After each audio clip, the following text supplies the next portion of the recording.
Hey everyone, you're watching KTAL News Now. I'm your host Anthony Mocklin, and today is this week's edition of Tech Tuesday. We have a super packed episode today.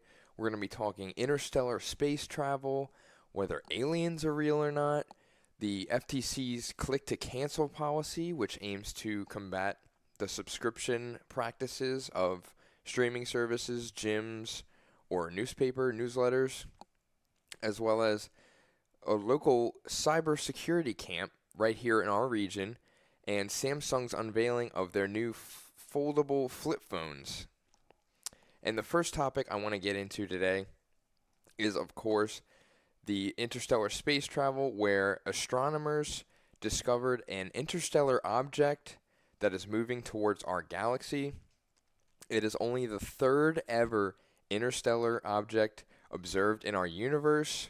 Most of the comets or objects that travel through our solar system come from the Kuiper belt, which is on the outer ends of our galaxy past our farthest planet, Neptune. That's where you have these icy planet-like objects such as Pluto, which was a former planet but is now considered a dwarf planet. But there are similar objects to Pluto that exist in that Kuiper belt, and that's where most of the comets have come from in our galaxy. But this one is actually originated outside of the Milky Way galaxy, and it is heading towards Earth. And for those of you who don't know, the object exists in interstellar space, which is between the stars. It's not gravitationally bound by any object, planet, or sun. So it's just kind of freely roaming around and traveling without anything being bound to it or it orbiting anything. And it is actually moving at a speed so fast that once it reaches our solar system, it won't actually be bound to any of the planets or even the sun, because it is moving at a speed that is twice the speed of Earth's orbit around the sun, which, if you don't know, Earth is currently orbiting the sun at a speed of around 67,000 miles per hour. So this object is almost at 140,000 miles per hour moving towards us. But don't worry, it's not going to hit us. It's just going to pass through for a quick little visit. And based on early studies and observances, the astronomers think that it is a comet that is around 3 billion years older than our galaxy, which is insane to think about. And if it is actually a comet, if you think of normal comets in like movies or shows where it is traveling and it leaves a sort of tail behind it while it's moving in the sky, that's because it usually has ice that is within it. And once it gets close to our sun and heats up a little bit more, that ice starts to melt and evaporate and turn into a gas, which creates that tail effect behind it. So once it reaches our galaxy, astronomers do expect it to leave that trail behind it if there is ice inside of it. And it was discovered by the ATLAS telescope system, which stands for the Asteroid Terrestrial Impact Alert System, which is specifically in place to monitor these sort of things, that if objects are heading toward our galaxy, if asteroids are about to crash into something, we would know. It's an alert system to prevent against that, so we can protect ourselves ahead of time. It won't actually reach our galaxy until around the fall. It's expected to enter Mars's orbit around October. It's just going to pass through it. It's not going to get hooked onto it. But in that time, while it's traveling through our galaxy, it will actually be hidden by the sun's shadow, but then reappear once it moves past the sun shadow in late November or early December. So for any of you backyard astronomers out there, you'll actually be able to see it passing through starting in late November or early December, like I said, which is super, super cool. It's so interesting to wonder if there could be other objects like this in our galaxy or in our universe, for example. And we don't know where it is going to come from. Like it can give us a huge understanding of life or any sort of objects that come from far-reaching places. And the good thing about this one is that It's not that we had to go and travel and discover this ourselves. It's actually coming to us, so it saves us the trouble of making that trip and trying to discover it. So while it's passing through us, we can just get a really good look at it and see what sort of elements or materials it's made of to give us, like I said, a better understanding of the universe that's out there. And it could lead us to think that, there could be other things like this out there, and not just other comets or rocks or anything, but the potential for alien life or extraterrestrial life besides us. And this goes hand in hand with what's known as the Fermi paradox, which was invented or came up with as a theory in the 19th and 20th century, where if the universe is sort of ever expanding and so large, the probability for other life would be necessarily extremely high if that were the case. But at the same time, if it is so big and ever expanding, why haven't we heard anything or seen anything from other life or any other life forms? It's a very compounding and conflicting theory that people have argued about for decades, whether it is feasible if there is life or if it's just us alone in this very vast universe. And another thing that would argue against the Fermi paradox would be this great filter. It's what's known as where these civilizations either die off before they have the technology available to communicate or travel through interstellar space, or that the technology to do so is just simply not possible. And that actually, scientists have said, has a greater probability than alien life actually existing, which is, in simpler terms, the more life that there could potentially be in the galaxy, the more likely that us as a species are either about to experience a cataclysmic life-ending event or reach our technological limit when it comes to interstellar space travel or communication, which is really scary to think about. Other theories have posed that one is called the dark forest hypothesis, where there is actually alien life other places, but they're hiding from potentially dangerous races or creatures, and they don't want to be discovered to protect themselves and their civilizations, which is also a really interesting theory to think about. It's not that they can't communicate with us, is that they don't want to be seen or heard from to protect their way of life, however technologically advanced it may be. But another thing that would go with the Fermi paradox is that the conditions needed for life are so crucial and rare that we just happen to have the perfect conditions on Earth, whereas other planets, they could start off with like these microorganisms that start off really small, and because that we breathe out carbon dioxide, for example, and by doing that, it changes the greenhouse gases in the atmosphere, and ours just so happens to work and allow us and keeps us alive.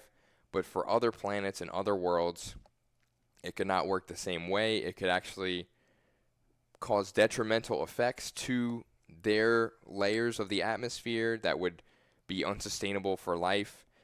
So that's why people are pretty much saying that the conditions for life are 1 in a billion as far as we know it, because like I said, we have the perfect conditions for life and to be a habitable planet.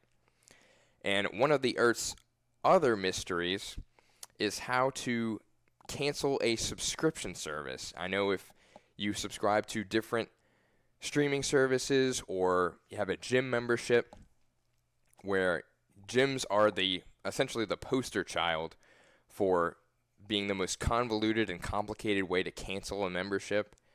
And the FTC is actually aiming to simplify that due to the fact that signing up for a subscription service, a newsletter, a gym membership is super, super easy, super convenient.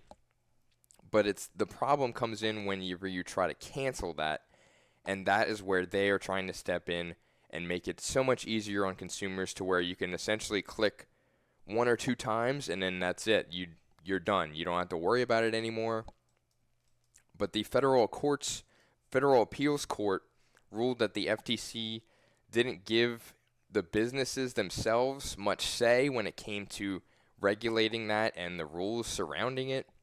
And of course, the gyms and other subscription service were celebrating because they can continue to push this anti-consumer practice on trying to cancel a subscription on their customers because it's a huge revenue drive for them.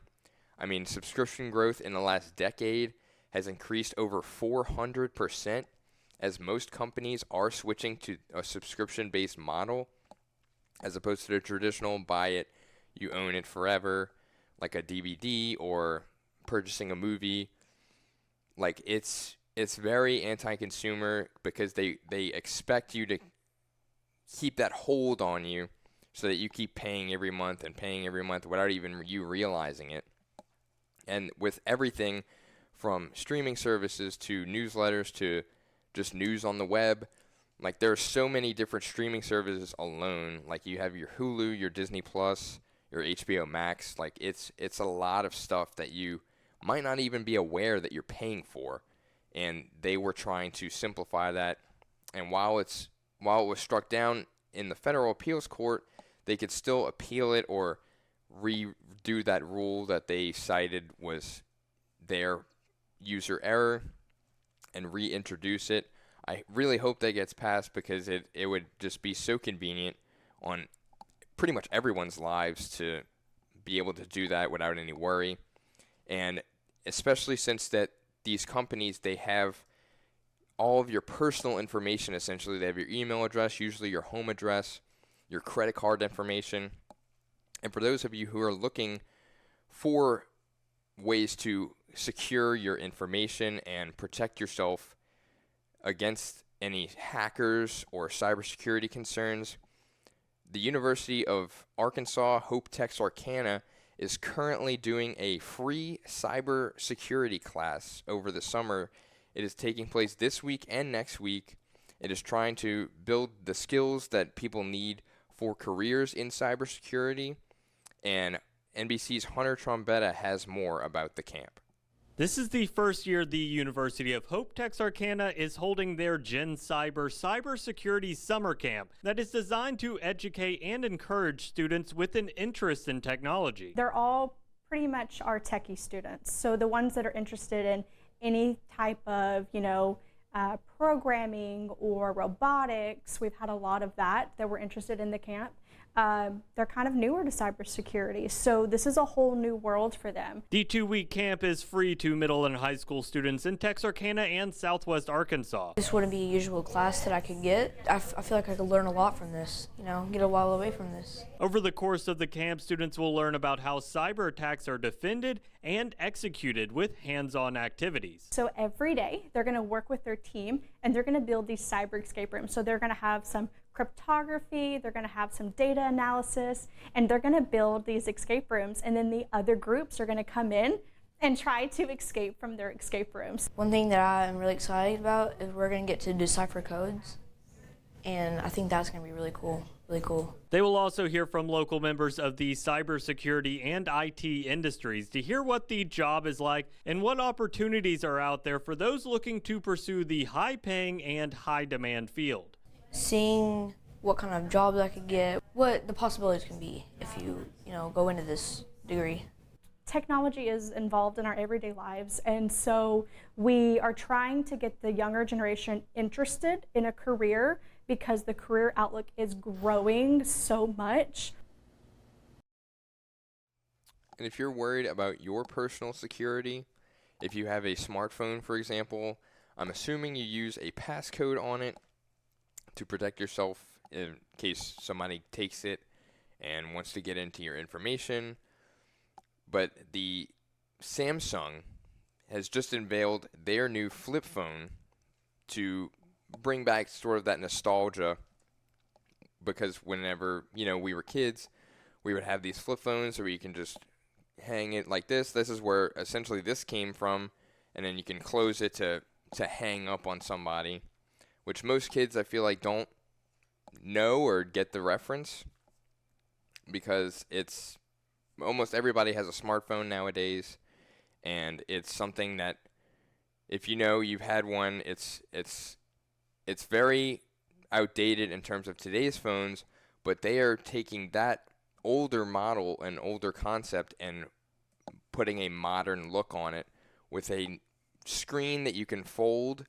And if you fold it open with the Samsung's new model, it can become a hybrid tablet of sorts to give you that bigger screen while also staying super thin. It's not bulky at all, and we have more video to show you about their new model. This year, Samsung's foldables are finally starting to feel mainstream. And this year specifically, I like the fact that all the foldables are finally getting to a form factor that fits very comfortably in your pocket. The Z Fold 7 now features Samsung's best 200 megapixel camera and a wider, more usable front screen. I really like that the front screen, the cover screen on the Z Fold 7 is like wider this year. I feel like I could actually use it like a proper phone without feeling the need to open it up just to type. When you do open it, you get an 8-inch display, basically a mini tablet, and it's noticeably slimmer than before. It feels like you're using a regular phone in your hand, and that's great. And then you open it up, and it's even thinner, and then you get to use that big inside display. There are a couple of trade-offs. Samsung dropped stylus support, and the price went up by $100. It now starts at $2,000. $2,000 is expensive for a phone, but if you look at it in a different way, that I don't have to have a tablet. I can just use my smartphone. It actually becomes, I think, a fairly affordable device if you look at it that way. For something a little more affordable, the Flip 7 starts at $1,100. And this year, Samsung expanded the outer screen so it now stretches edge to edge. Like, seriously, Samsung's giving us the best Samsung displays on their smartphones, and I am loving it. The Flip also gets a bigger battery. I'm so excited for the Flip. I love the fact that it brings that nostalgic 2000s era flip phone, but now it can actually do so much more than our flip phones could back then. My first impression, these devices might finally be refined enough to replace a standard smartphone. So for me, the way I look at them is this is for power users and casual users. You have the Flip 7 for the casual social user, and you have the Fold 7 for productivity. Samsung can enjoy the lead for now. Apple is expected to launch a foldable device in 2026. Because once Apple does it, they're the first ones to do it, right? So everybody's going to go crazy. My favorite part about that was the hybrid aspect of it, where it not only is a smartphone where you can have a full-length screen edge to edge, but once you flip that open, like I said, it becomes a mini tablet of sorts, which is great for productivity. And if you are a creator, because I know people like to use the iPads to like draw things or like watch movies on. The only drawback was, like they said, the removal of the stylus, which does hurt in terms of the touchscreen aspect and conveniency of that. And as they said, Apple's model is expected to release sometime next year, or they're expected to announce it next year. So it'll be interesting to see that craze whenever that gets announced. I'm sure that will break the internet, as they always do with all of their reveals. I'm an iPhone guy myself, but that Samsung looks super intriguing to me, even if it's a little bit out of most people's price ranges. I mean, that's a pretty hefty investment, but like the guy said, it's if you're using it as a phone and a tablet, it sort of covers both bases with that. So it was super interesting to me. I'm looking forward to seeing how that rollout goes, and that's all I have for today. But you can check us out on KTAL News Now every Monday through Friday at 1 p.m. You can visit all of our old episodes in the article, as well as our YouTube page at KTAL News. Be sure to tune in tomorrow, where I will be getting interviewed by my boss, and you can learn little bit more about me as your host. But for now, I'm Anthony Mocklin, and thank you for joining us.